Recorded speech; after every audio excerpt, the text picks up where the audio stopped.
Hello. Good morning, everyone.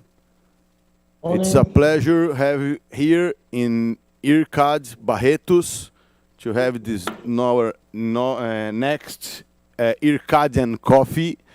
With this time, is have another great team to put everybody together in the same philosophy, the Ircad team.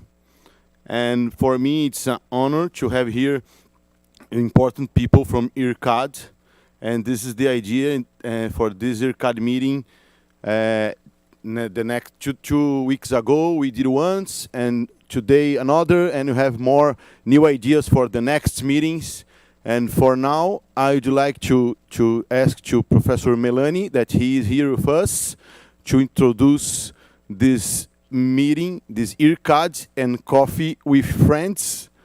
Armando, it's a pleasure have this time with you and the team. So it's you are the chairman of the group, and I'd like to give to you the opportunity to speak and explain this idea and introduce everybody. Thank you. Thank you, Luis. Good morning, everybody. Good evening, Jack and David. Uh, Mariano, good morning, my friend. It's a great pleasure to receive you all here. The idea of this breakfast in Latin America is exactly to exchange some philosophies and idea related to innovation. So we choose this first module to start with people that used to work abroad. Jack representing Ircad Taiwan. Uh, David is representing Ircad Africa, and our good friend Mariano, he was in Argentina, and nowadays he's half time in Argentina, half time in France, developing his work. And so imagine as you as a surgeon or as an engineer that wants with work with medical device or something like that, and you are located in a place like us, Latin America, and you want to understand how to make this happen, and you want to understand about the research of these people, and this is the main idea of this meeting today. It's a discussion. This is why I encourage you that you are connected with us to send messages and questions for this interaction, because it is very important to know how Mariano start in Buenos Aires and move to France. Everybody wants to understand how it works. Beside his very powerful surgeon, and he has great idea. We cannot speak nothing about his ability because he's a Superman when he's playing with his tools. But we want to know, and more than that, he's creating a legacy over there. So it's my great pleasure, Mariano, to have you introduce you for the first presentation. And I know that you are always very focused to develop young generation. Your are the guy that try to bring with you a great team and try to motivate them and make them create new innovations. Please, it's my pleasure to hear you. Well, thank you very much for your kind introduction. And Luis and Armando, thank you for your kind invitation. I think it's a very interesting idea to talk about this. I'm sorry, but I reduced this now. Okay.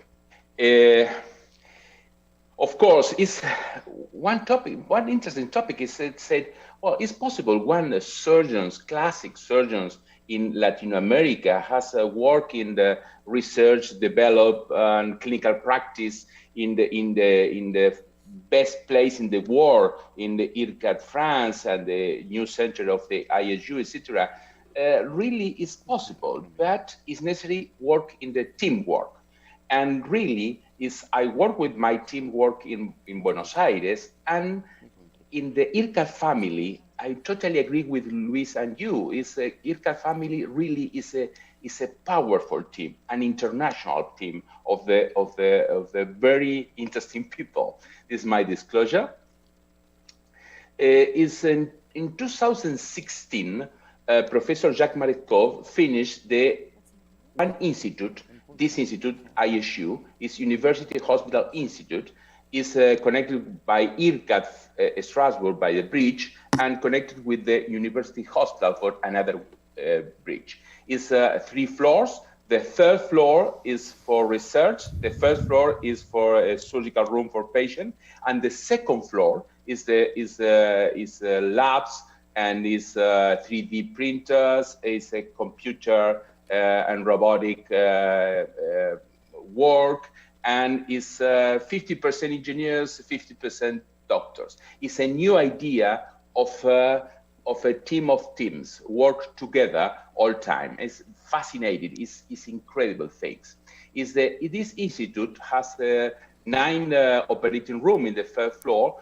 3 of them is a new concept of hybrid surgical rooms. It's a classic with laparoscopy, endoscopy, robotic, etc., plus images, CT, MRI, and robotic. And this is a connection of 3 of them is with a classic laparoscopic is fantastic. This is a 3 hybrid OR, is number 1, number 2, and number 3. And in this is one hepatic and percutaneous surgery with Patrick Pesot, and this is one percutaneous and laparoscopic ablation in different days. Is one of our young Latin American fellows who work with us in Strasbourg, Dr. Alan Garcia from Mexico.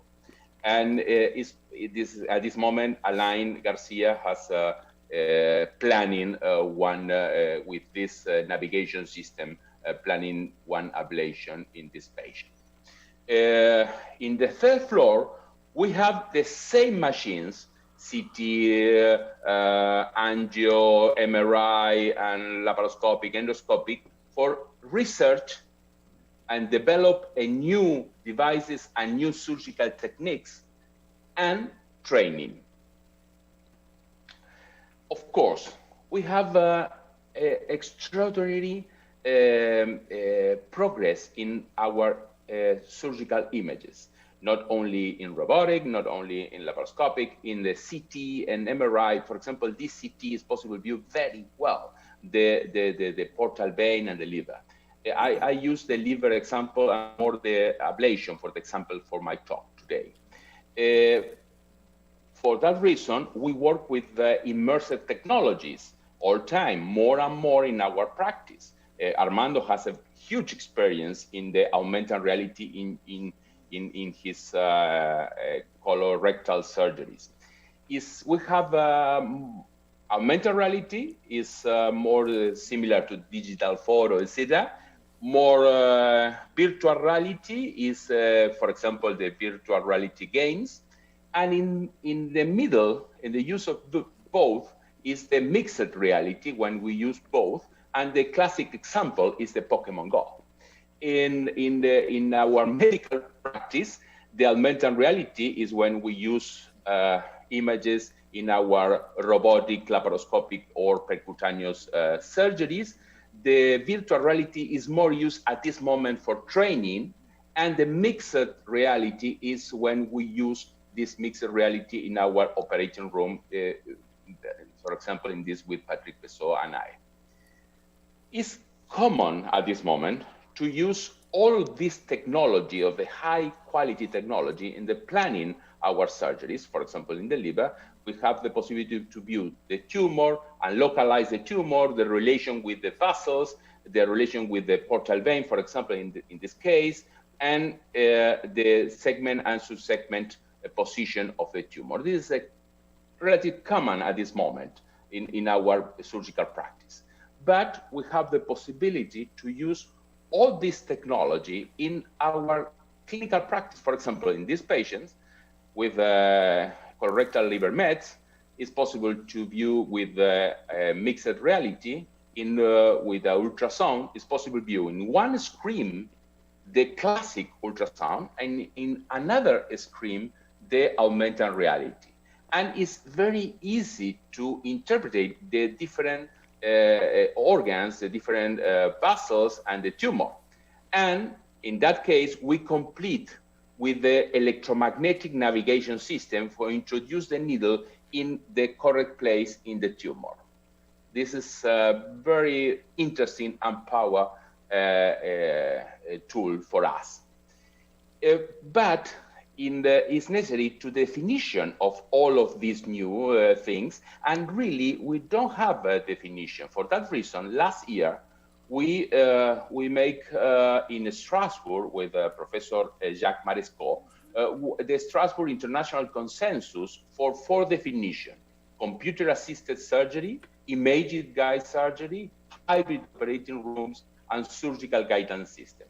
I talk today only for the first one. The first definition is the computer-assisted surgery, because all our practice and all the system at this moment is input, process, and output.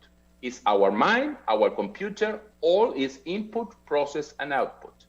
The computer-assisted surgery is not only the broad usage of information technology frameworks to enhance physician skill. It's more than this. It's create super surgeons. It's augment sense, imaging guide surgery.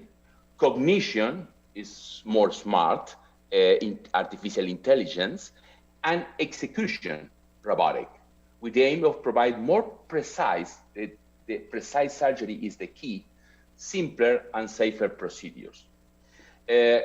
Augment sense imaging guide surgery is make available more visual information layers. For example, more spectrum. The key of this is, for example, is in use and in green in our surgeries. It's more resolution. For example, in this case, we make a laparoscopic ablation in the liver, and we check with the Servicio system the cells, the vessel, the vascularization, and the destroy or not with the ablation. And the transparency of the organ is fantastic during, for example, laparoscopic or robotic surgery or percutaneous. We have the possibility to view not only the organ, it's possible to view inside the organ and the tumor in the organ for localize this. Repeat, precision surgery. All the information through our eyes, 70%, but not only for our eyes, the information inside. The second thing is the augmented cognition. The augmented cognition is, for example, use the artificial intelligence, deep and machine learning in our practice. It's not my team, another team in Ircad, France, work in this laparoscopic cholecystectomy with the idea to, with artificial intelligence, to localize the several steps of the laparoscopic cholecystectomy with the idea to the machine to write the surgical reports. It's interesting, it's very interesting. The second step will be the GPS during our laparoscopic surgery. And the third step is necessarily more time for the third step, is the automation of with the robotic in our practice. And finally is augmented execution with the robotic, with laparoscopic or through a laparoscopic way to percutaneous to through endoscopic. Professor Silvana Peretta said, and I'm totally agree with her, the future of surgery will be flexible and robotic. And the future is not future in 50 years, future in less than 10 will be robotic. No, because robotic, and Armando has the man who was the most important experience in one of the most important experience in the world, is a robotic It's not for because it's more comfortable for the surgeons or more easy to practice or the short learning course.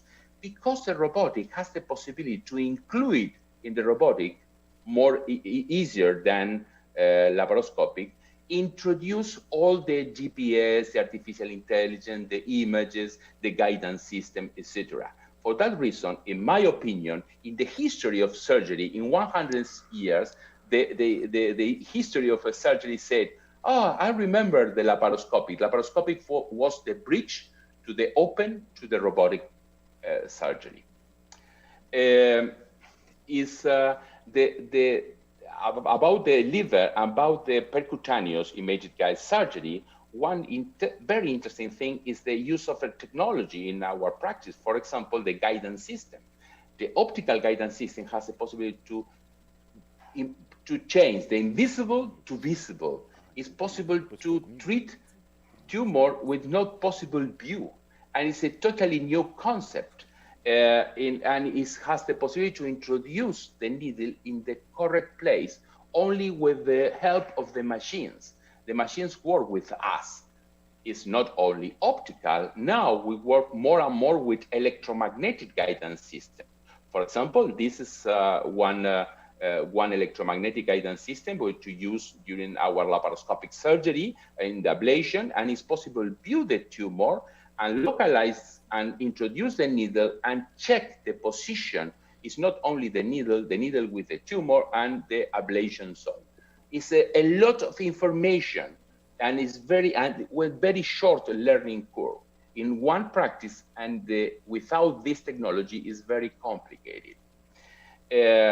But the progress of this has the possibility to introduce multiple needles. This is Reto Valle experience. Professor Reto Valle works in Austria, is a very close friend of me, and is introduces several needles and destroy tumor with, for example, more than 8 centimeters. It's totally impossible 5 years ago. Now the world changes every day. It's possible the hepatic resection we replace in less than 2 or 3 years in the percutaneous procedures in more than 50% of cases. But one question is, okay, all of this is Disney, all okay, all of this is fascinating, but really, is a landmark or is only the gimmick?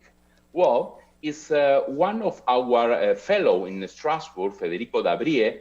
Federico Dabrier is a French surname, but he's an Argentinian surgeon and work at this moment, returned from Strasbourg and work in Rosario. And Federico Dabrier has, with Alex, worked together in one very interesting idea. Compare in the very simple experiment one Alsatian grapes in the box and use the expert at the beginning with the ultrasound and needle, the classic maneuver to introduce the needle in the tumor, for example, in our surgical practice. And the beginner and expert with the electromagnetic guidance system. The results of this paper, of this study, is a beginner with the technology has a better results than expert with the classic maneuver. The end of discussion is the end of discussion. The technology is not only a good thing, beautiful things, has better oncological outcome, is more precise surgery. The most important thing in this paper, because I am an expert, the expert with the technology has better result than the expert without this technology. It's not only for beginner. For that reason, today, however, surgical resection is better. I'm not sure, because at this moment, the ablation with all this technology has the same result or better than surgery, but the only difference with the surgery, the patients has out of the hospital in less than 24 hours. But it's not only incredible things. We have a problem. The problem is the is the real, our tumor, for example, is in the real world, and we work in the imagic world, and it's necessary to overlapping things and match this, and it's not easy. For that reason, we need to, because the people breathe, movement, pneumoperitoneum, surgical position, etc., change. And we have some Euclidean error. Euclidean error is the error of the top of the needle and the center of the tumor, for example, in ablation. And this is change. It's very interesting change. In the past, at this moment in Latin America, in several centers, we use the hands-free ultrasound or hands-free CT for ablation.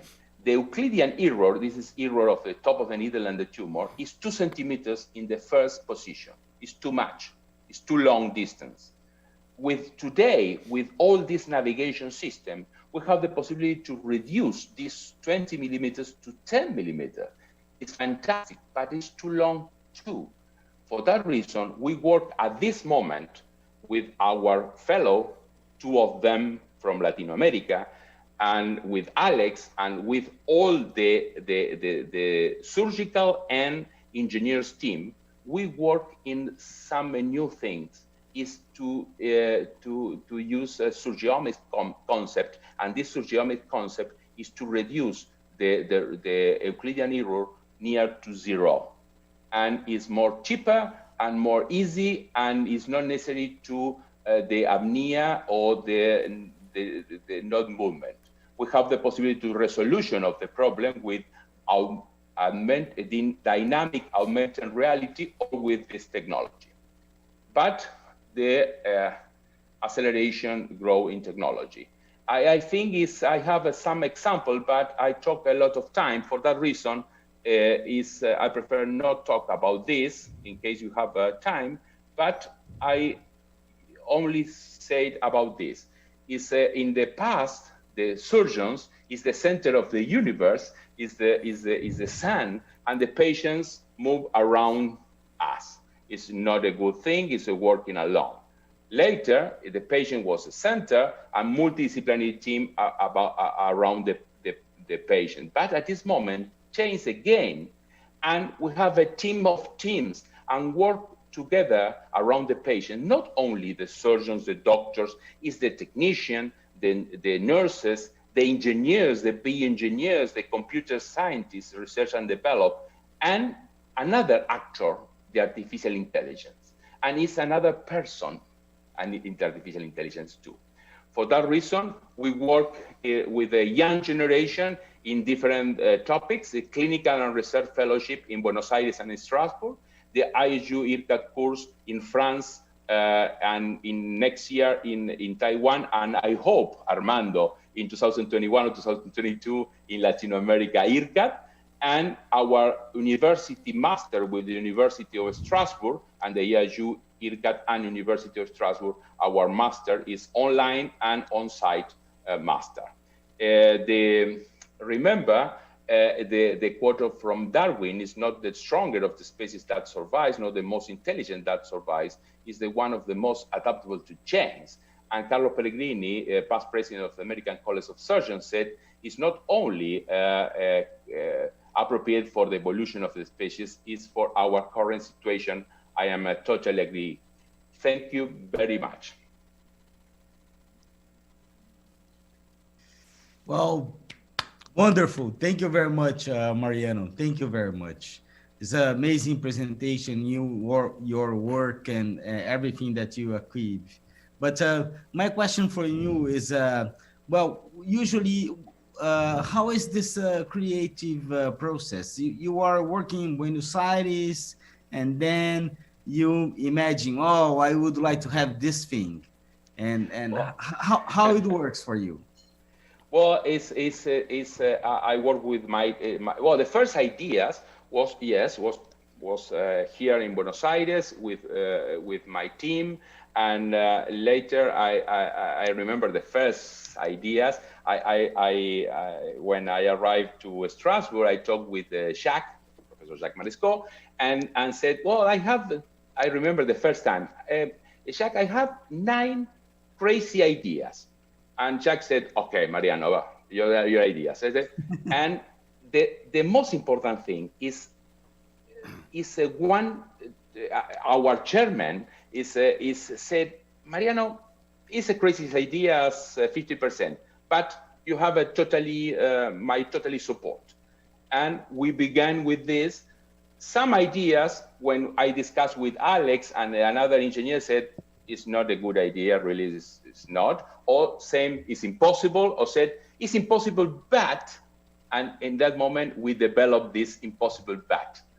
It's fascinating. But for example, now our most important, one of the most important project at this moment is surgeomics. It's not possible to talk because the IP protection or something, but the surgeomics was began in Buenos Aires with Juan Verde and part of our team, etc. And later, Juan Verde moved to Strasbourg, and at this moment, he worked with us in Strasbourg. Do you believe that working in an environment with few resources stimulate your creativity to look for better solutions and cheap ones from our day-by-day work? Because I believe probably in Buenos Aires you don't have the best needle, you don't have the best X-ray equipment, and so you have to turn around to get the same results that we have in the first world country. No, and, my smile is because your question is a very smart question. Yes, of course. I think the solutions in Latin America, in Argentina, but it's similar in Latin America, but in Argentina it's worse. We have terrible things. It's for the government, for the politician, for the economic reasons, etc. The rules change every day. It's terrible. It's impossible to organize something. But we're living this now. Yes, in one word, we change every day. When it's not possible to organize nothing, because it's not possible to organize in 2 months, we have some experience in this matter. And when we change the surgery every day, and it's necessary to say, well, the paradigm of the surgery is not true. It's necessary to change for the new one. Our mind is better than the classic mind of in the first world, because all function is all good, is perfect. For that reason, I think the Latin American people has benefits at this moment. Okay, thank you very much. Thank you very much for your time and your presentation. It's a privilege to have you here. Luis, I don't know if you have any questions from the audience or. I don't. My question is it's my question. Mariano. Well, we are going to continue our presentation with Jack Liu from Taiwan. And I can speak about Jack and its project because I had the privilege to see this idea and the first prototypes and how they improve with the time. But I have a question for you. Why did you decide to work with this thing? Change the view of the surgeon from 2D to 3D. Why? What motivates you to work on that, and how you did that? Jack, it's your time. Okay, thank you. Okay, so I share my presentation. Okay.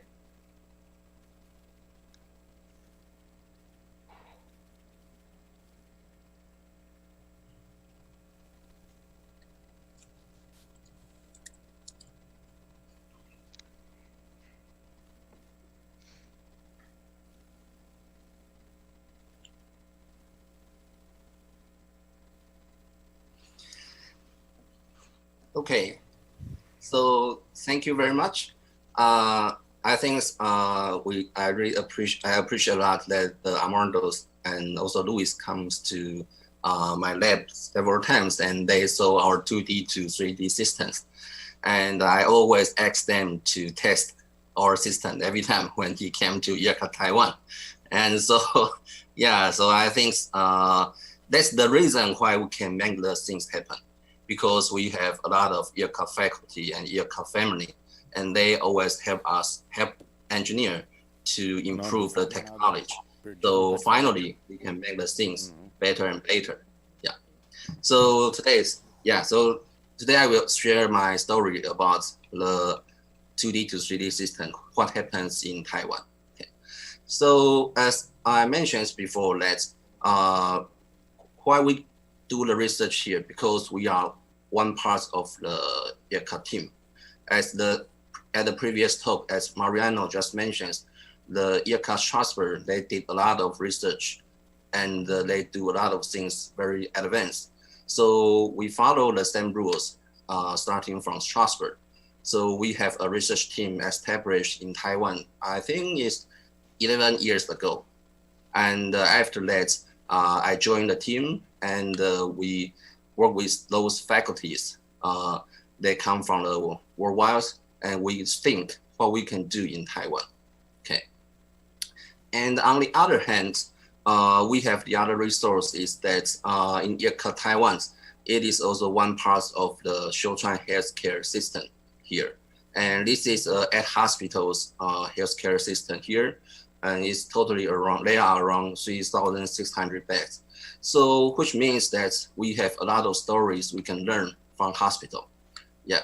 So we try to learn what surgeons need, what doctors need, and how to make things better, to give doctors, surgeons, physicians better tools to make things better and better. Because I believe that when we do the medical device research, I think the final goal is to make the surgery have better quality and better outcomes. So that's why we learn from here. Okay. So if we go back to the story, okay.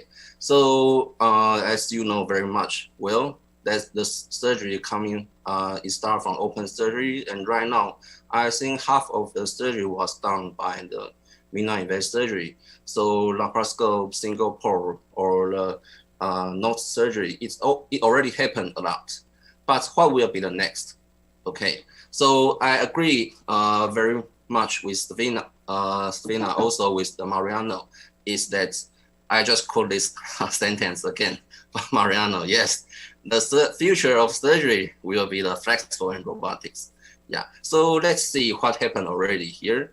So at Strasbourg, they did a very well story. That's limbar surgery. That's Marsko do the surgery at New York, and patient was at Strasbourg using connections and also the robotics, and it was happen. Okay, and also the Da Vinci was very popular right now. Almost every surgeons, every doctors knew this system. And I believe most of the surgeons like some parts of the Da Vinci's. For example, maybe they like the 3D image, maybe they like the ICG image, maybe they like the position or like the surgical tools they have been provided. So I should say this is a successful medical device stories that encourage us very much. And they also keep moving to a single pore robotic platform. Okay, but on the other hand, for the flexible, there are also a lot of things happen.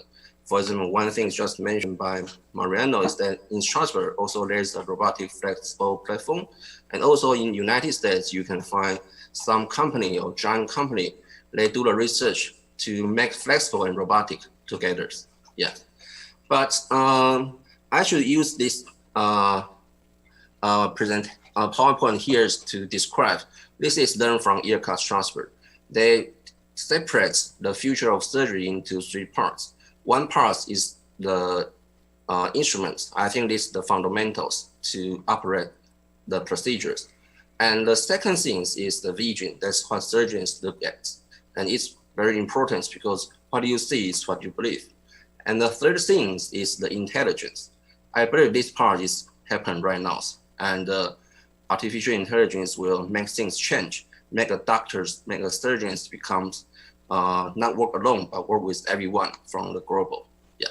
So, but look at this picture, we can find that if surgeons want to do a minimally invasive surgery, what is the most fundamental? they must buy an endoscope. Okay, if they don't have an endoscope, they cannot perform the midline invasive surgery. So the endoscope system is, I should say, it is the fundamental, but it is also very important in the midline invasive surgery, because if the endoscope is good, the system is good, then surgeons can have a better image to perform the surgery.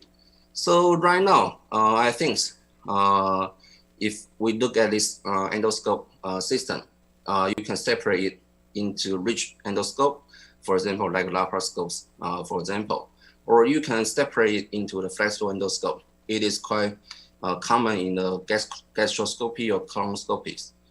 And also, if you want to use resolution to separate it, you can find it starting from the standard resolution.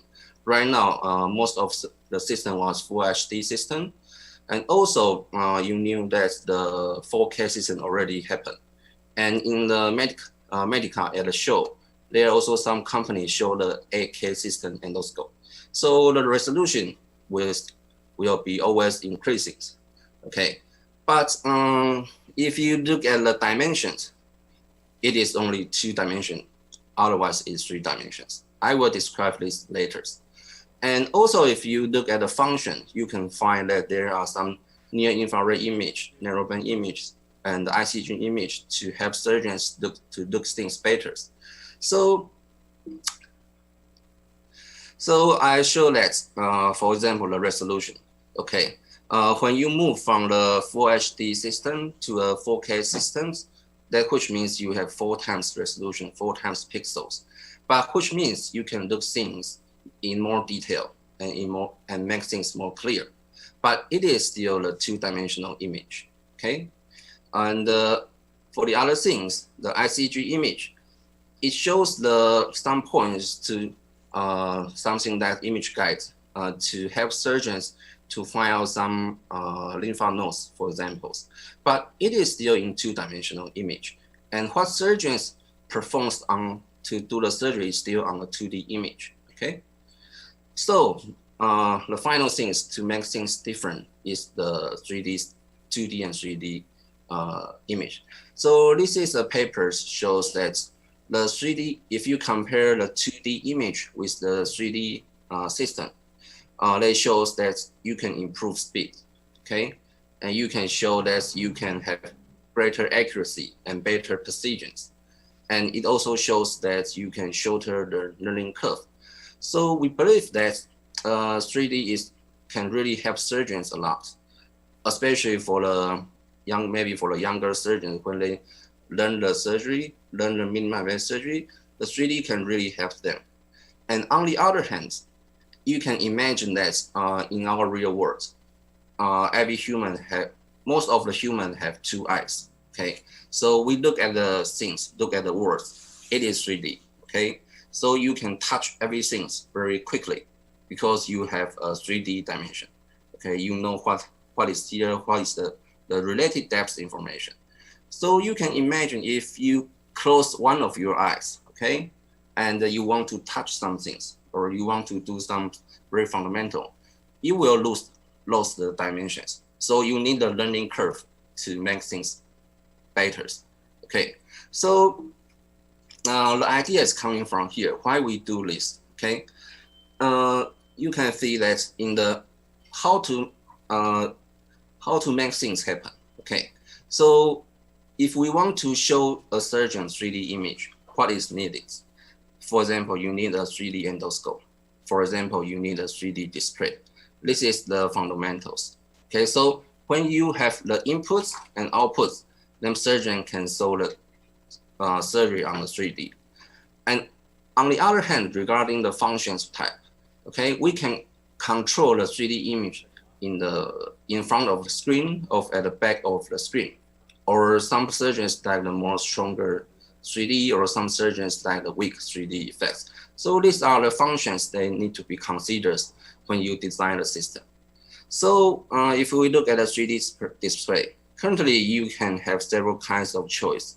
The color glasses, polarizers, shutter glasses, or head-mount display, some things. But right now, only the polarized glasses have 3D display got the medical device certifications. Okay, and for the endoscope system, if you want to have a 3D endoscope, maybe you can choose for example, the Karl-Storz, they have a 3D endoscope, or you can choose the Olympus, they also have the 3D endoscopes. But if we look at these 3D endoscopes, they need to put two lenses here, okay? In the original 2D endoscope, there's only one lens here. But if you want to make it as a 3D endoscope, you need to put two lenses here. So when you put two lenses here, there's something happen here, okay? It will reduce some viewing angle, or you will have very limited endoscope choice, okay? And some kinds of scope, you cannot rotate it because it will make 3D difference, or you cannot do the zoom in functions by this kind of design, and you cannot adjust the 3D effects. So there's a lot of things can be improved in this area, okay? But we always think that 3D is very important for surgeons, but how to make this 3D better and better? So after we talk to a lot of surgeons here in the Ircad, and they give us suggestions. Why not you just convert the 2D image into a 3D? Then every operation room will have the 3D during the surgery. Okay, so we try to understand how the 2D endoscope work, and we make a system here. It is a very complex calculation system to transfer 2D image into a 3D. So we calculate the related depth information for X pixel, and then we render the left image and right image, and then we can show the 3D correspondingly, and you can use your current 2D system.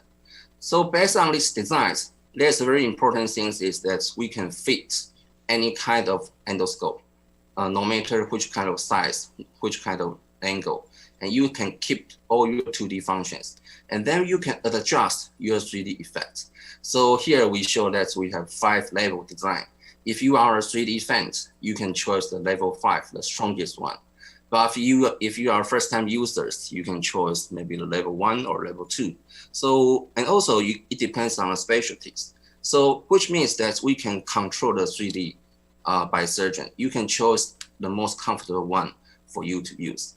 So based on this kind of designs, we can transfer every kind of 2D endoscope into 3D at all of these specialties, from general surgery, gynecology, some things, and also the gastroscopies. But this what will make 3D better? So we try to combine several things. So we try to combine 3D and ICG image. As I mentioned before, ICG is sometimes important to surgeons, but it is still on 2D. But if you're using our system, we can convert the 2D ICG image into 3D too. And also, that's very important, is also mentioned by Armando at Stages. You can also convert any kind of 2D flexible endoscope into 3D. And we also performed the trial in Ircad, Taiwan, and we proved that there are a lot of things can be done here. After that, we also consult the surgeons at Japan, and they're using our system to perform the ERCP surgery. There's no one performed this before because there is no 3D flexible endoscope. But when they're using our system, they found that several advantages happens. Easy to get a sense at the flexible surgery, easy to find out the relation, this information, and enable sensitivity identifications. It really helps doctors and physicians a lot. And also for the diagnosis, you can find that some doctors, physicians will using the narrowband image.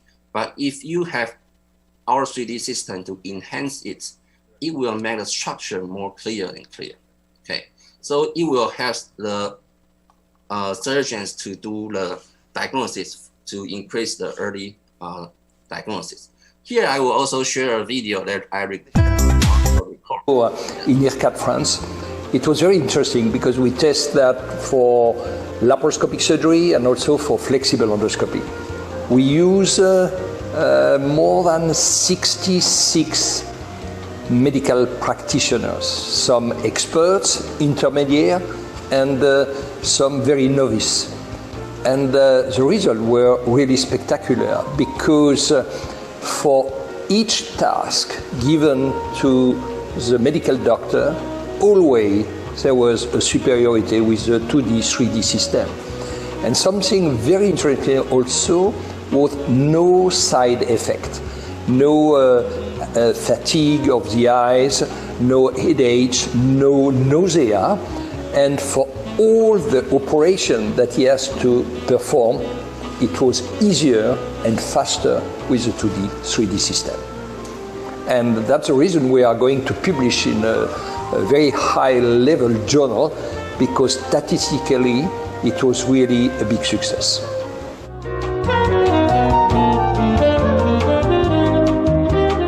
So why today a 2D, 3D system is very important for gastroenterology and flexible endoscopy? Why? Because today we have more and more complex procedure in endoluminal surgery. You remember at the beginning it was only polypectomy, and that is easy to perform. But today we have mucosectomy, we have ESD, and that is more complex to perform. And in this case, when we have the 3D image, it's absolutely easier to perform the procedure.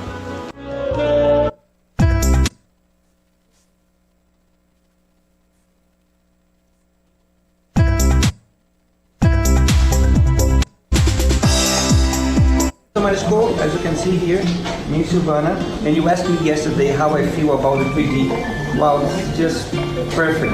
The depthness sense that I have here, and I can touch everything here.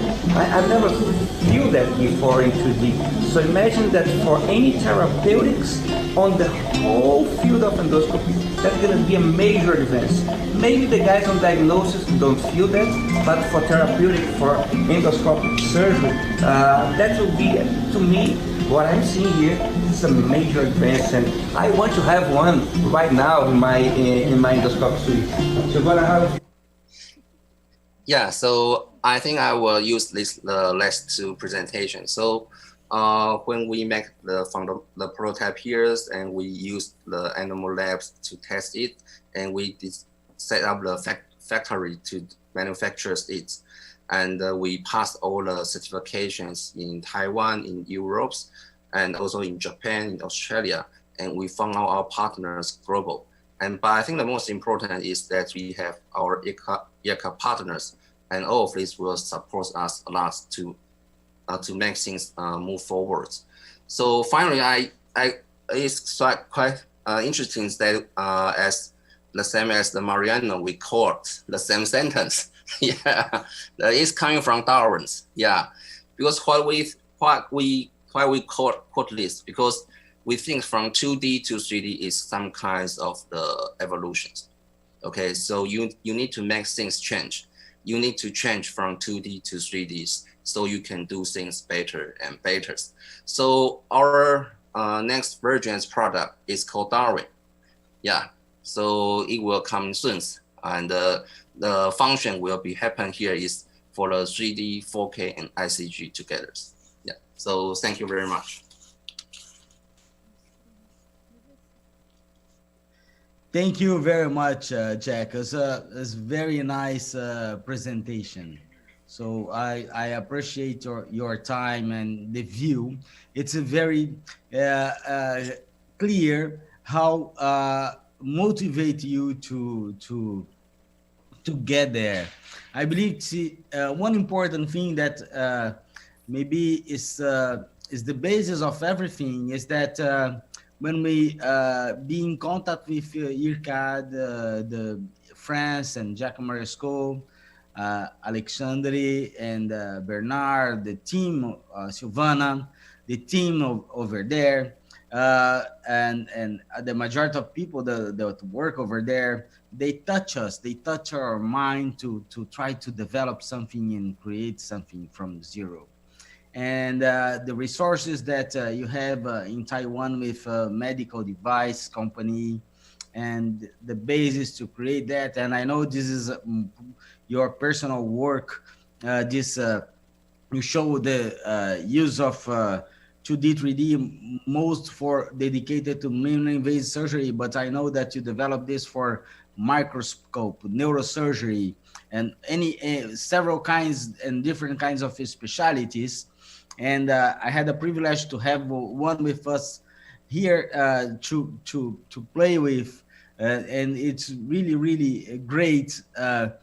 We touched something that were developed from zero, coming from this ideas and Ircad Center, and this it's just a wonderful job. I have to congratulate you and your team how to explain this thing.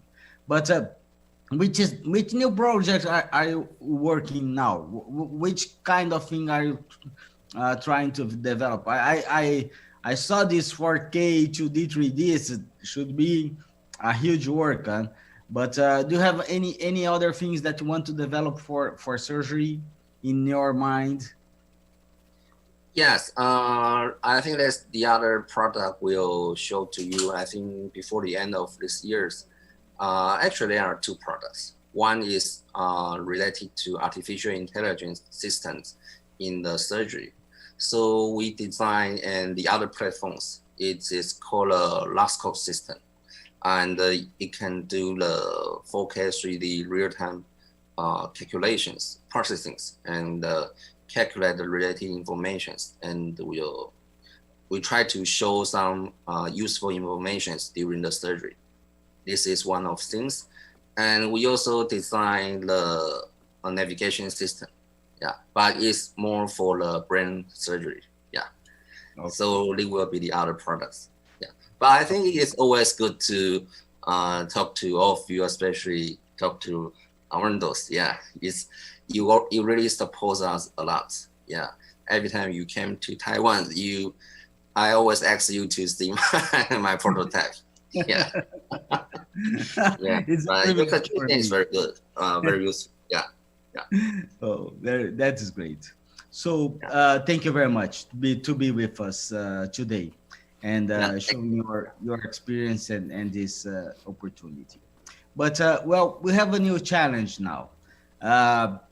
It's not ready yet, Ircad Africa, but we have some people that are start to work over there even before the building is ready, and I really want to know how it is to create a IT team that focus on surgery and healthcare in the middle of Africa.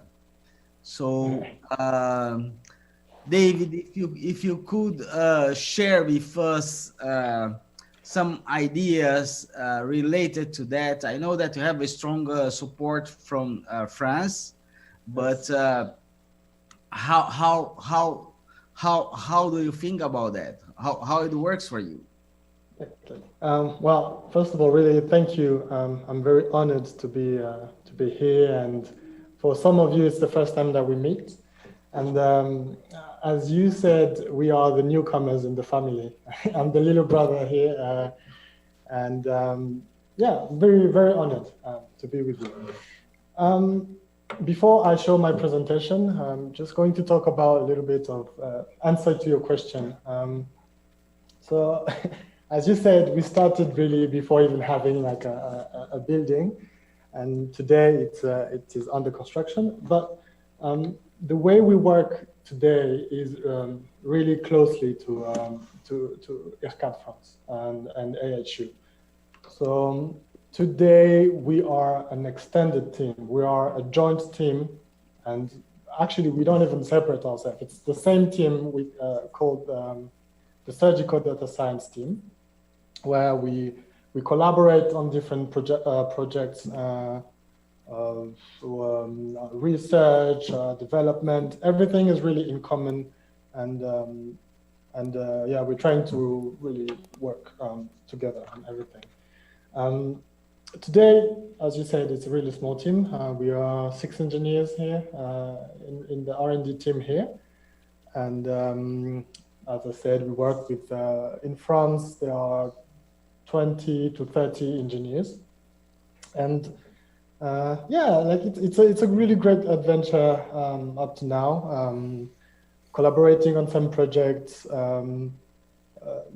learning from their experience because they've been there. As I said, they are the big brothers, and we learn a lot from them. And we have very talented engineers here in Rwanda, in Africa, and yeah, we get together and work together.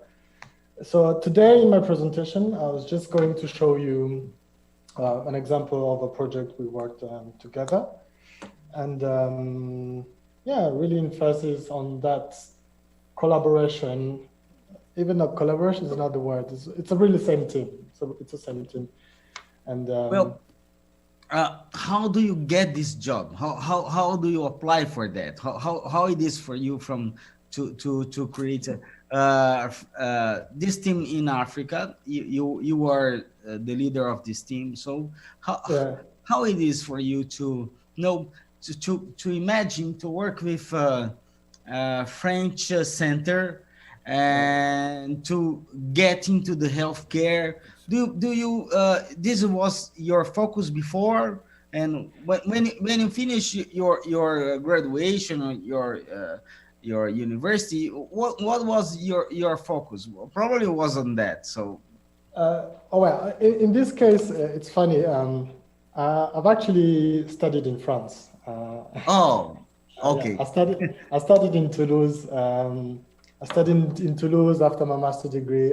Came back in Rwanda. I studied computer vision and robotics. So when I came to Rwanda, I was just hearing rumors that a big project is coming here in Rwanda, and it's going to focus on surgery, image-guided surgery. And I can't lie to you, I was really excited because this is a really big thing here. There's no other thing like this here in Africa, basically.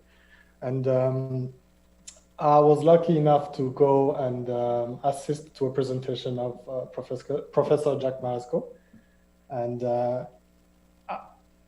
yeah, he mentioned some topics that I've studied and that I wasn't really thinking to find easily here in Africa. And it was really exciting to work on such advanced technology and plus in the medical field, which is a noble field to work into. When we were younger, we all wanted to be doctors, to save lives, etc. I didn't do the doctor part, but today I can apply my knowledge into the medical field and yeah, work with surgeons and learn from them as well, because we sometimes we work on, I mean, not sometimes, all the times, we work with medical images, and first we don't really know what's going on, and we have to learn what's going on and all the medical information, and yeah, we might end up knowing in the medical topics. I remember Luc Solaire at that time was the director of the R&D team, and we asked him how does he, if he's just a computer science, if he just has a computer science background, how come he knows that much about surgery? And he was telling us how it's just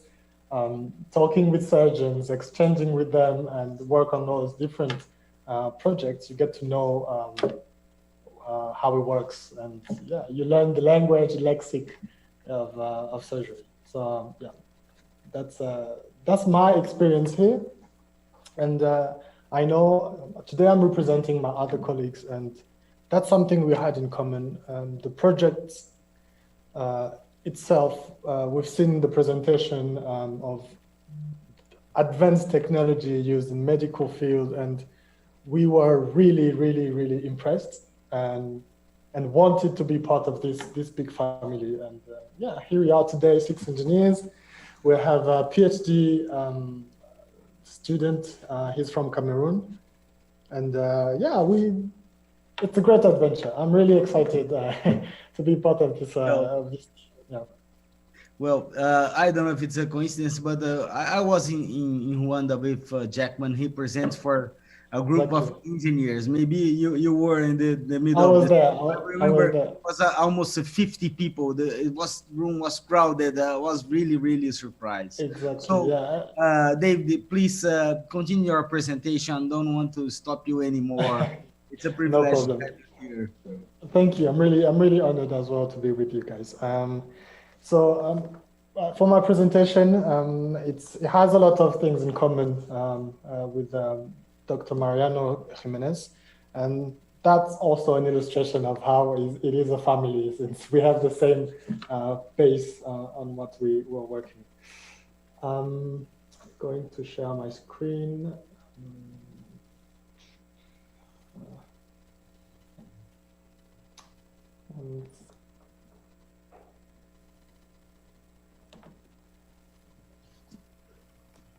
Can you see my screen?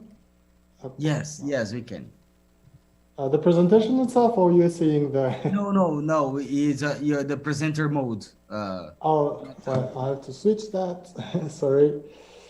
Up.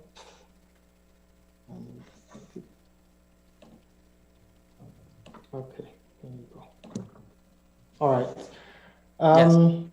Okay, so as I was saying, we are really a same team, Ircad France and the I can see you beside the very important names, huh? Only Toby, Flavian, and Jack. Wow. Exactly. So as I said, we are the same team, and those names are my boss and those with who I work on a daily basis. Sorry. So you know them. I don't think I need to to present them. So the way we work here is really an exchange. Daily, we have a system of chat where we exchange. We always have video conferences daily with mainly with Flavien, with Toby, where we get that sense of having a same team. So this is not really new for you guys. What we do here in the R&D is the same as Jack Liu presented. We divide our research in three parts: the augmented surgical vision, where the idea is to augment the vision of the surgeons by adding more information on what he sees. The augmented surgical decision, of course, the artificial intelligence, being able to automatically detect structures, to track anything automatically, structures, basically really funded on artificial intelligence. And the augmented surgical gesture, which is where we go towards the robotic. So today, just for the topic we're having today, just going to present one specific project that goes into the augmented surgical vision. I'm going to go a little bit in details on this one. So augmented surgical vision, as I said earlier, improving the vision of the surgeon, bringing to him more information, making his work easier. Sorry. So here, for that purpose, we're going to work with augmented reality, where it works by having first a 3D image. Just to give an example, we're going to take a CT scan of a patient before his surgery and be able to segment a region of interest. And how it works, we're going to fuse these two images, bringing more information on what the surgeon sees. So here, basically, it's making it transparent. We can see below the structure that we had on the right earlier. And we see vessels, etc. That's it's really a great thing because we get to see the patient being transparent and see below. So always in this field of augmented reality, we have to deal with what we call registration, where we have this model, with this 3D model that we have to superimpose on the real object. As you can see here in this example, on the right corner, bottom right corner, it's a kind of mouse where it is tracked with a sensor in an electromagnetic field, and we just have to find here manually the position and actually get to position it in the right position. So this is the rigid registration. There's a really small challenge that we face when we get an image of a patient, let's say a week before, he's in a specific position, and then the day of the operation, he is in a different position. So rigid registration here wouldn't work. So we get what we call non-rigid registration, where it's the 3D image is going to be softly going to get the exact new position of the patient. And to this one, we get another challenge because the patient breathes. So if he breathes, of course, the organ's going to move. And our registration doesn't work anymore. So the goal here is to be able to simulate the movement of the breathing motion. That today is it's a topic of research that is going on in Ircad, France, especially, where they're going to use RGBD cameras, the D standing for depth, which is going to project structured light on the patient and get to know the motion, and later on with algorithms we can simulate that. As another example, Dr. Mariano showed this one. We are able to segment the gloves and not have the image projected on the glove, which wouldn't be really nice. And here we are able to just segment the gloves and really have this vision of actually kind of touching the organs. So the kind of medical application we have are multiple: radiotherapy, percutaneous surgery, gynecology, and navigation. And today I chose to talk about the percutaneous surgery, which is a project that Dr. Mariano knows really well, because he worked on it basically, and he showed us some images earlier. The percutaneous surgery here, the goal of this project here called ARES, which stands for Augmented Reality for Echo-Guided Surgery. In this case, we're going to talk about thermoablation of hepatic tumors. The idea here is to locate where the tumor is and with an ultrasound, for example, an ultrasound probe, and insert a needle directly to the tumor, change the temperature at the tip of the needle, and destroy the tumor. So this practice really works for small tumors up to 3 centimeters. And when we have larger ones, we can use multiple needles. So that's one of the projects that's been going on in Ircad France, and we participated as well here in Ircad Africa. The objective here, overcoming the guidance limitations, because as Dr. Mariano again said, being able to follow a needle in ultrasound images is really hard. And you can imagine me as an engineer, not a doctor, when I saw how they used to do before that, I was really impressed. I was like, how is that possible to find where you're going? But of course, you are experts and you know that. And so this project really made sense to me because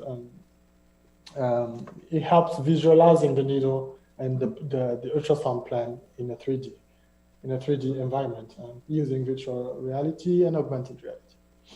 And yeah, of course, compensating artifacts and the poor image quality, and have all those information in one place. How did it work? The hardware we use here is here on the left, top left, we have an electromagnetic field generator. And on the right, that's transabdominal probe where we're going to put an electromagnetic sensor. And this is going to help us know the position of the probe in the electromagnetic world. The same way, we want to know where the needle is, and we can put a sensor on it, or use this needle here on the right has a sensor incorporated inside, which makes it more easier.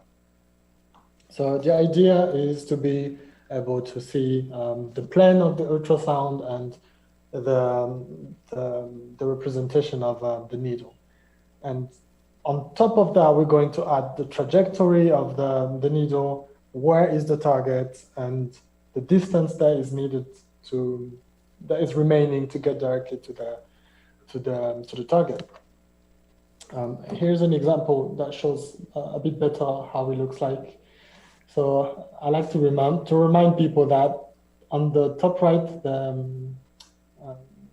ultrasound image is what surgeons use only to guide themselves. And you can imagine how it requires a lot of experience to be able to go to do that task precisely. So here we're going to add on the left virtual environment with probe and the plan of the ultrasound, matching exactly the position of the probe. And we are able to show the needle where it is, the distance here in purple to the target. It can be a tumor. I mean, it is a tumor. Not it can be. It is a tumor. The position, the remaining distance to it, and we have here a kind of target to simulate if you are aiming correctly the tumor. So I have a video here showing how it is used. So the lady here is using a gelatin box with inside some chickpeas, I think, or berries, and by guiding herself on the application, she can see exactly where she's aiming. And the good thing here, you can see it on the right, is we're able to also simulate the view on top of the needle. It's like having a camera on the tip of the needle and making it easy to go directly to the target with less error. Yeah, that's another view, a zoom on the screen she had earlier. So yeah, you have those dash points showing you how you are aiming and the distance, etc.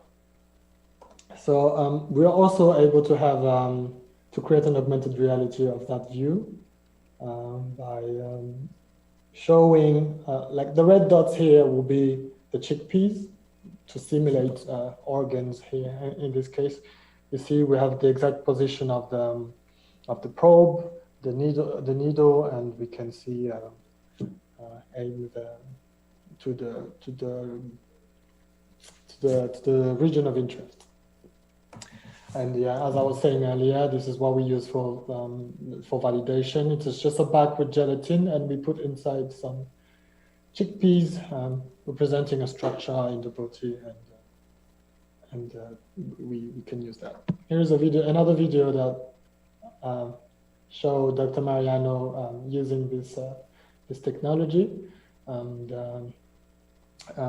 as you can see, we have the segmented 3D projected on the patient, and we see exactly where the probe is and the plan of the ultrasound, making it really easier for surgeons to know where they are and to insert the needle. So in this example, I'm talking about the transabdominal probe, but the same thing has been done for a laparoscopic probe. In this video here, we've added a sensor on top of it. It is also possible to maybe have it inside the probe. On this thing, the challenge here is going to be, we cannot, in this video, we cannot use this inside the patient because, I mean, first of all, it's big and I don't think it's regulatory. So we worked on another paper here, another research we've done, and that's mainly where Ircad Africa worked on, is to use a marker, optical marker, which is just a paper we're going to put around the probe. And the idea here, using those patterns around the probe, is to know, to compute the position of the probe and be able later on to add the plan of the ultrasound. So it works correctly here. That's what we've shown to the Scientific Council last year.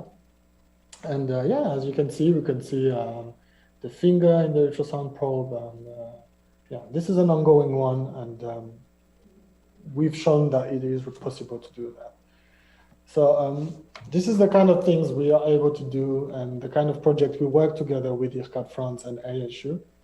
And we have many projects going on like that. And to do that, to be able to tackle all those topics, of course, we need a really large spectrum of fields where we're going to work all of us together. Deep learning, of course, for the augmented surgical decision, the computer vision. For example, the mechanical engine here, where it's about simulating the movement, the breathing, as I said, the deformation of some organs. We have some framework here. It's called SIGHT, which makes easy the creation of application for navigation purposes.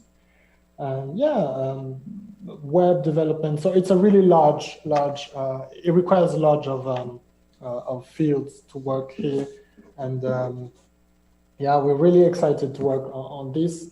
And this is a picture of us when we went to in Strasbourg. We were just three. At that time, we were just three engineers. I'm just here. I don't know if you recognize me. And yeah, it was. We went to visit Strasbourg to meet the team and exchange with them, making the relationship easier. Because when we're just talking online and you don't really know the person, it's a bit hard. And here we had we met them, and we do that all the time. Whenever we have new engineers, they have the possibility to go in Strasbourg to work for like 1 month within the team in France, making them know our engineers and our engineers to know them as well, creating a really nice relationship with the team. So yeah, that's the end of our presentation. We have a lot of things going on. Many projects we're working on together, and to answer, I guess, one question that can come up is the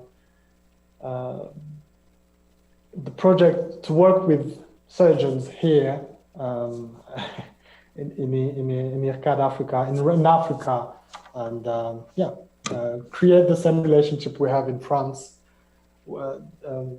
With the surgeons, with hospitals, with our engineers, and have a really flowing relationship and communication. Thank you, David. Thank you very much for your presentation. I want to ask you exactly a question. One thing is, I understand that you work as an extended program with France, but do you have a feel to go to to the field in your country and go inside of the hostels and see the ward and see how they work and look and the way that they work nowadays, if you can help them to do something. Do you have this kind of experience? Did you went to some hostels to see how they do the things? And as you told before, so I cannot imagine how they do things like this. So Yeah. which is your feeling regarding to this in Rwanda? So here in Rwanda, we've been in contact with surgeons, of course. Some of the co-directors that are going to assist the courses when Ircad actually starts giving courses, and we've exchanged a lot on the equipment they have, the practices they do. That's something we've done. I've done with of course, under the direction of Alexandre, where we are today creating that relationship. So we meet surgeons very often, where we exchange. Of course, we show them what Ircad is able to do, and we ask them about what the equipment they have, what are the practices they do.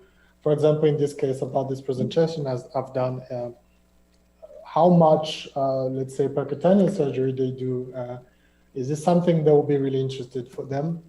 And I haven't gone yet in a hospital, but that's something I'm working on with one of the surgeons here, who promised me to invite me in one of his surgery to see the equipment they have, what they do, how everything is over there, so that we can work on specific projects for them to, for something we can develop here for the surgeon in Africa, in Rwanda specifically. Yes, because in between the two different words and resources, and I see this here in Brazil. So we have public hospitals, have place where equipment from the view of laparoscope is the standard one. Sometimes it's before HD, and so it means that we have a huge gap in between the last resources and technology and the average of the hospitals in Latin America. I can speak about it, and I'm really curious because if I am an engineering working in a place like that, I believe it's very nice and fancy to develop the tip of the sword, the last frontiers, but in the middle. How can I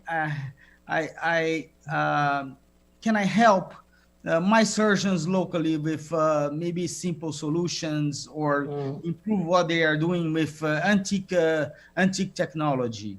And I believe this is a challenge, and I really believe that Mariano feel that in the day by day. When he is in Strasbourg is one thing.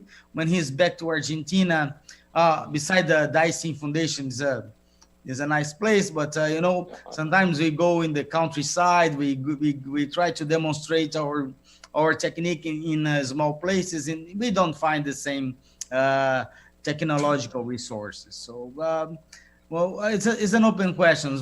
What guys do you think about that? I'm going to start here. You're really right. This is a question. This is a feeling we've had in the team, actually. For example, I've done some presentation where I kind of showed what's more in Ircad France. And the surgeons here are really amazed by what's possible. But there's always this question where we're like, okay, that's really amazing, but we don't have that here. So how are you going to help us? And that's the really core question we want to solve here in Ircad Africa, where we want to offer a solution that is really, how can I say it? Local made. Yeah, local made and adapted. Adapted to the region. And of course, if it's adapted to this region and it doesn't, we can use it abroad as well. Like it doesn't mean it's going to work only in Africa. That's something that can be used in Latin America and also Europe, Asia, everywhere. So yeah, that's we're focusing on some technology that are of course cheaper. Let's say the ultrasound technology. It's mainly it's used a lot here. So the project, I guess, we're going to work on that, for example, and yeah, offer something that is adequate here, and so that our surgeons, we can present something our surgeons would like and they can use on the daily basis. Armando, David, I think, of course, it's important, the technology, and it's important, the money, of course. But however, the most important thing is the ideas and the human resources. And it's very common in our countries, in my country, but I think it's the same in Latin America. I said, no, it's not possible. This is not for my place. It's no, because it's easier. It's the easier answer. But I think it said, no. Of course, not all new is good for new, but it's necessary to incorporate some very interesting and not very expensive things in our clinical practice. For that reason, I think we need, not as possible, Armando, our generation, but the young people and the young surgeons said, and the young engineers, etc., in our country said, open mind has the possibilities, dream a new surgery, and later we have the possibility to work here in Latin America, for example, in Ircad, Brazil is a fantastic place to work, and in Strasbourg, in Taiwan or Africa, etc. And this is the second step. The first step is open mind, said it's possible, I have a dream. I think it's necessary. It's necessary. When the first idea is not possible, stop. What is your opinion, Armando? Because you are a leader, a real leader. What is your opinion? Well, I believe that we try to modify our environment. We try to improve education. We try to improve some ideas and develop new technologies. And as you did, we have to partner abroad to develop our crazy ideas. And sometimes it works, and it's very nice to be part of a huge project. The non-disclosure agreement does not allow me to speak about the programs, but it's very nice to put your mind in some project where you want to see the final thing that is going to help a lot of surgeons, and you think more about your reality, your environment. And I believe this is the beauty. And I am very happy because you and Jack finished the presentation with amazing phrase that is maybe you have to adapt. You have to adapt. And when you are in France or US, you work with in some ways, but when you are back in South America, and I believe for Africa and several places in Asia is the same, is a totally different reality. And so you have to adapt and try to do your best. And sometimes this is the point where human resources has to overcome the technology difficulties. And but we want exactly the opposite. We want to have the average surgeon or human being performing as a huge expert, improving safety, as you are doing with your research, Mariano. And I congratulate you for that, because when you try to improve something to bring safety, accuracy from something that is like ablation, the minimize the error. This is fantastic. This is fantastic. I think that's one important part for we have to explain about the new generation.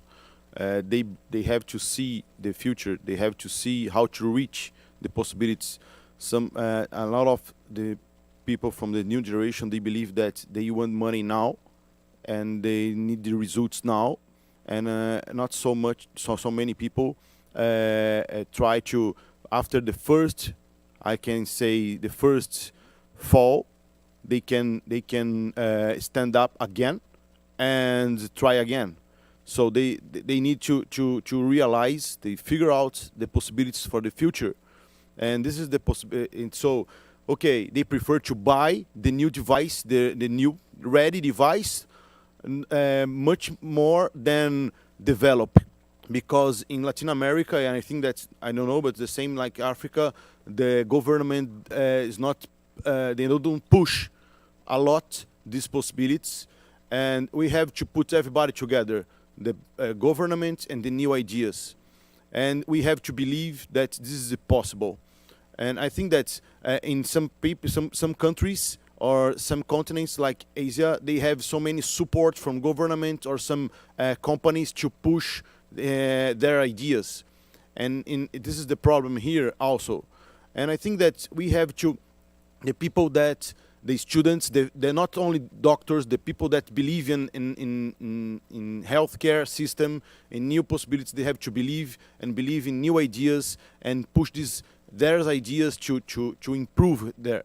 So this is the problem that you have to show for the people, because we try to do new device, and the first idea that we have, the people said they are crazy, but we are not crazy. We are trying to construct, to build new possibilities, to give for the people new possibilities to treat our disease. And it's not only their disease, it's our disease also. So we have to think about this, and to give these new possibilities for all the new generation, how to improve. And and here you have very nice people, and people with good ideas. We see Armando, we see Mariano. They gave for us all the possibilities. Professor Marisco gave for us all the new possibilities to improve. And you see Jack, you see David also. So we are trying to put all the ideas together. And if you got this, we have new and good results. This is the possibility that you have to show for the new generation. Alone we are nothing. Together, nobody can catch us. Jack, I have a question for you. So we were speaking about development, and sometimes we commit a mistake and we have to return back. How many times it happens in the project 2D, 3D? Do you know how many? That you start and said, I'm going this way. No, it's wrong. And so I have to return back. And can you explain for us the process by itself? Yeah, actually, this is a very good example, because first, I believe in the beginning, when we get the idea to convert 2D to 3D, then there's a lot of latency, I think. Yeah. And surgeons say, they gave us the comments that the image is beautiful, but you need to improve speed. So we try, and finally, I think there are 3 or 4 times, I think 3 or 4 years, I should say years. Yeah. So every time, for example, every time you came every year, so we need to modify again every year. Yeah. So finally, but I think it's a very good circle, because because we are from Ircad, and Ircad, it is good to have this kind of platform. So for example, in Ircad Taiwan, we not only share the resource to us, we also share the resource to our local company. Mm-hmm. There's Dr. Wen, the director of Ircad Taiwan. He has a dream is to make the Ircad Taiwan also with the Ircad family is a accelerator and incubation platform for all of the people who wants to make things to change their local surgery, local things. So we share our resource, not only from Ircad Taiwan, but also from hospital. We encourage engineer or the startup company to show their idea to the doctor surgeon here. And we welcome them to do the animal lab in Ircad Taiwan. And we also help them to do the clinical trial in our hospital. And we also show them the roadmap, how to convert from prototype to products. And we share information from them, how to do to pass the regulation, how to design the factory, something like that. And finally, we also can help them to promote the product together through the Ircad, because we can show their products to all the people, friends come to Ircad Taiwan. Yeah, so I believe this the Ircad family is very important. And since you are from the Mariano from Strasbourg, you from Brazil, and David from Africa, and all of these centers, I believe we can work together, and then we can share different companies' idea. And then, for example, the company comes from Taiwan, and they can share idea to you in Brazil, and can share to Mariano in Strasbourg. And also we can accept to get an idea from your side, so we can make things become global. Yeah. Thank you very much. Mariano, by the way, where are you now? In France or in Argentina? In Argentina, in the middle of strong quarantine for the COVID-19. Yeah, yes. as we in Brazil. Oh, so. Yes. I have several things in Strasbourg, because now Strasbourg work 100%, but is the airport in Argentina are totally closed at this moment. But well, it's our world. It's our world. Yeah, Armando, about the Jack said I think I totally agree. It's very interesting, because 10 years ago, the most important thing is about the new device or something is a great idea. But later, 5 years ago, it's important not only the idea, the great idea, is the possibility to do the great idea, but build some device. But we have some device. But now, this is not important. It's important, a great idea, and one device, and with the possibility to very quickly FDA and CE mark approval. Every time is more complicated. For that reason, is the great idea is, of course, is the first step, but it's not the final step. And for that reason, it's necessary to work together. In Strasbourg, we have a very interesting thing, and David worked with us, and is fantastic. We work all time with the engineers, bioengineers, and computer assistants, and the surgeons, endoscopists, all time work together in the operating room, in the research platform, and in the bar, in the cafeteria too. And it's fantastic, because I said, I have Alex, I have some idea. I said, no, Mariano, but I think it's better. It's create a new things. It's fantastic. It's fantastic. It's very, very excited. Well, you touched something that is important, and maybe you have to add for this group in the next time a lawyer, because how to get the CA approval or FDA approval is a very complicated process. Oh, so it's I believe that you finish your idea, you get the product, and you are happy, but it's not the end. So you have to get something more. Dave, do you want to speak something? Just to add on what you guys said. For example, here in our region, and it's probably the same over there. I know there is not much of research being done, and I think Ircad being here is a really great opportunity.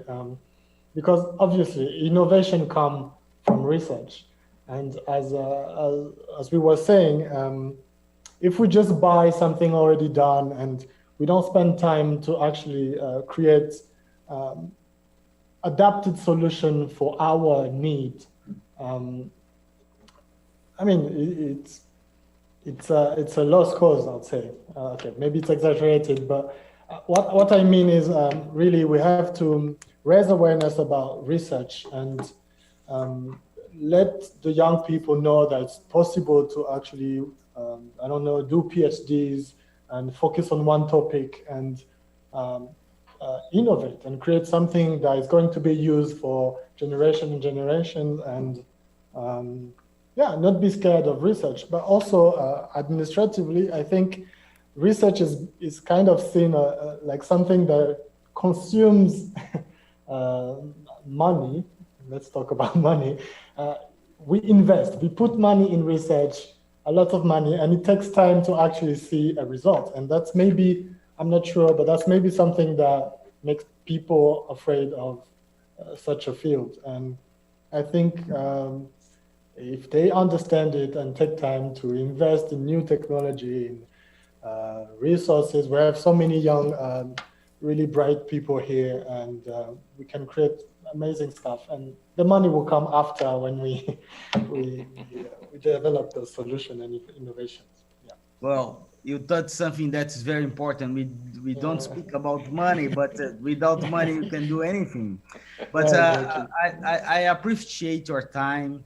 Everything that you share with us in this first session about innovative surgery, because the next session is going to be with France, and Alexandre is going to speak with us, and I hope Jack also, and they are going to speak about the model, how to get the money, and which kind of development they have, how to build a team for research, and how to be successful in research, because Ircad is doing that in the last 26, 27 years. So can you imagine Jack Marisco in 2001 performing a surgery in New York in a patient located in Strasbourg? It's crazy for that time.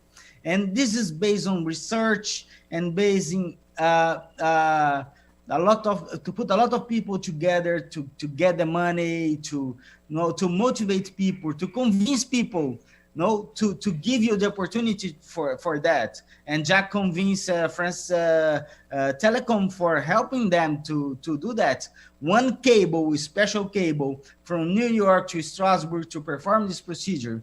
Imagine the amount of money that it costs. And so it really is really amazing. And the next webinar, we are going to have that, because I would say that France is the Olimpo, so it is the high end. So of course you have Ircad is motivate all of these things, and so. And we are going to have a session totally dedicated for them in the next time. I hope you all enjoy. But I appreciate too much your time and sharing with us, because, we have to dream. We are in South America, we are in Africa. Jack is a little different position, because Taiwan is an amazing place. How they fight COVID, only 6 deaths and 120 cases, and how they overcome that. We have a lot to learn. We have a lot to learn from them. So it's very important to have this family getting together, putting the ideas and sharing. This is the amazing world that we want to live. Thank you very much, Luis. So now we have almost 2 hours talking. It was amazing to put everybody together.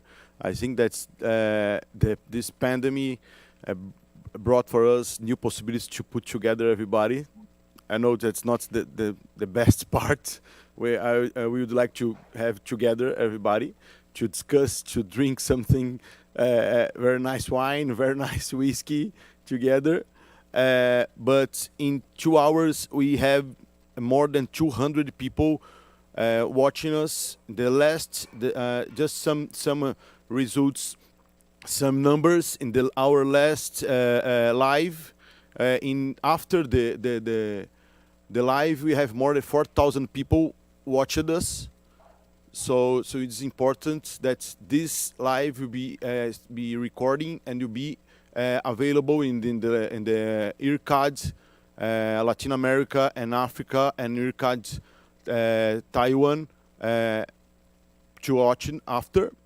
And some people now it's watching us, Professor Wayne, some people from Argentina, also Mariano Palermo, Gustavo Marcucci, some people from Peru, Bihospi, Cherokee, some people from Mexico, Adriana Liceaga, here with us.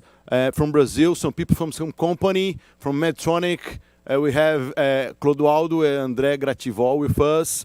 Some people from Brazil, Renato, Alessandro Zagai, and Bia. They are alumni from BEST, the last BEST course here in Barretos. Gerardo from Peru also, and here from Brazil, Professor Ciongoli and Ramon. So it's amazing that the people are connected with us. So this is the idea. At the beginning, I thought that this is the philosophy of Ircad family, to put everybody together. It's nice, but it's not the best way to put together with the live. But I think that for the next time, we can have together, and soon, everybody. So for me and for the Ircad team here, it's a pleasure to have here. Nothing this would be possible without all the teams together. The Ircad Barretos, Ircad Rio, Ircad France, Ircad Taiwan, and Ircad Africa. So this is the idea. All the team, the AV team together to do this transmission. The live transmission is not easy, but we can do. And we do more time. I hope that the next time with more people, more people, and someday everybody together in a very nice course that will be do all the Ircads together. So for me, it's a pleasure. Thank you guys for your time, for your opportunity to share your knowledge with us. This is my message, and thank you a lot. Thank you. Well, thank you so much for inviting us. It's a great Thank pleasure. you, really. Thank you. Thank you for Luis and Antonio for this great idea. Thank you. Thank you for the invitation. Welcome to Taiwan to drink beer, to drink together. Welcome to Rwanda as well. And guys, I hope soon. I will go out to the bar. no, and Brazil, guys, we can offer caipirinha. Taiwan, we have a very good whiskey. I'm not going to marketing it, but Argentina, wow, good wines, and France, a lot of good things. Africa, wow, I have an amazing experience over there. Yeah. We can go Armando, party. and guys, just one regard that nothing. We have important here the people that translate, the team that translates for Portuguese, and it was amazing. They are always amazing, and I hope that for the next one we have translation for Spanish. And I made this a challenge. Livia, he is here with us, so we are believe that for the next time we translate to Spanish also. And so Spanish, Portuguese, we can change, and this is now our next challenge for the next live. So they are supporting us also this time. So this is it's important to say. Well, talking about human resources and gratitude, Livia and your team, thank you very much to supporting us for free. Thank you. Guys, I see you next time. It was a pleasure. Thank you very much. We just starting in the morning here in South America. We are going to work, and it is done. Thank you very much. Thank you. Thank you very much. Okay. Bye-bye. Thank you, guys. Thank you. Bye-bye. Bye. Thank you, Bye. Antonio. Thank you, Luis.